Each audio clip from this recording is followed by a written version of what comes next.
हमारे घरों में विद्युत परिपथ काम में आता है। हर विद्युत युक्ति को काम में लेने के लिए उसमें एक विद्युत परिपथ का होना आवश्यक है, जिसके द्वारा विद्युत धारा प्रवाहित की जाती है तथा हमारे घरों में प्रकाश उत्पन्न होता है।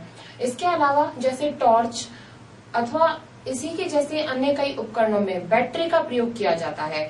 तो विद्युत परिपथ को आसानी से समझने के लिए हम इसका आरेख बनाते हैं तथा विद्युत परिपथ का आरेख बनाने के लिए हम विद्युत परिपथ के काम में आने वाले विभिन्न भागों को उनको चिन्हों की सहायता से प्रदर्शित करते हैं।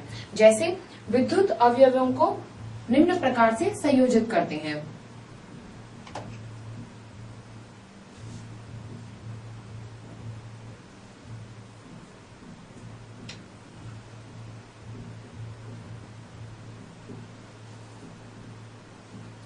विद्युत अवयवों को संयोजित करना।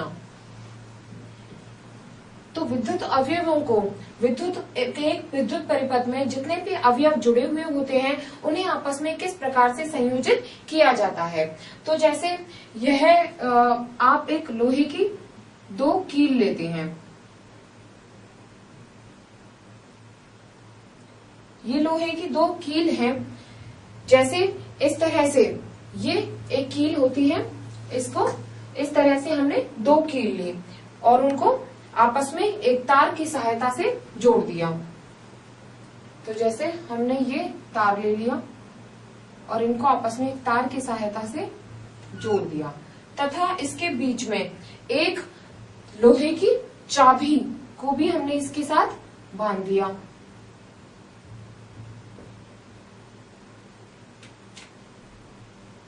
इसको भी हमने इसके साथ बांध दिया तथा फिर इस लोहे की कील से हमने विद्युत सेल को बांधा। इस लोहे की कील से एक विद्युत सेल जोड़ दिया।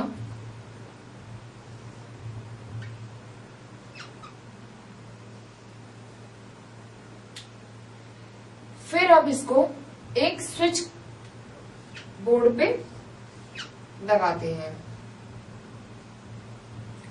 तो जैसे स्विच बोर्ड हम स्वतः ही अपने आप बना सकते हैं एक सेफ्टी पिन की सहायता से। विद्युत सेल का एक सिरा इस कील के द्वारा तथा इसका दूसरा सिरा इस स्विच में लगी सेफ्टी पिन से जुड़ा हुआ होता है।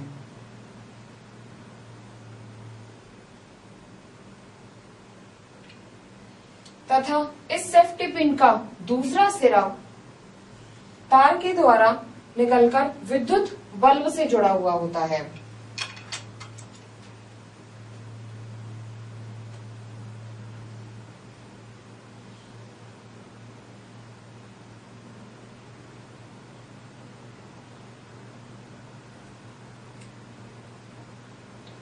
तथा विद्युत बल्ब के दूसरे सिरे से यह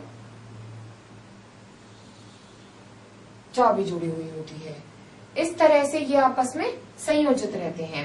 ये कील एक गत्ते पे लगी हुई रहती है।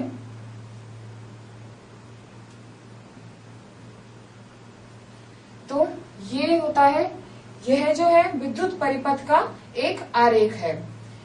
ये जो पिन है यह दोनों तरफ से अटैच है, अर्थात यह स्विच ऑन की स्थिति कहलाती है। स्विच ऑन की स्थिति है अर्थात परिपथ पूरा हो जाता है और बल्ब दीप्त हो उठता है। यह विद्युत बल्ब होता है।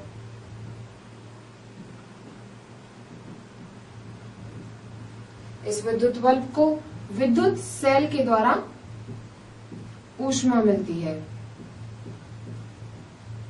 ये दो कील दो इलेक्ट्रोड की भांति व्यवहार करती है।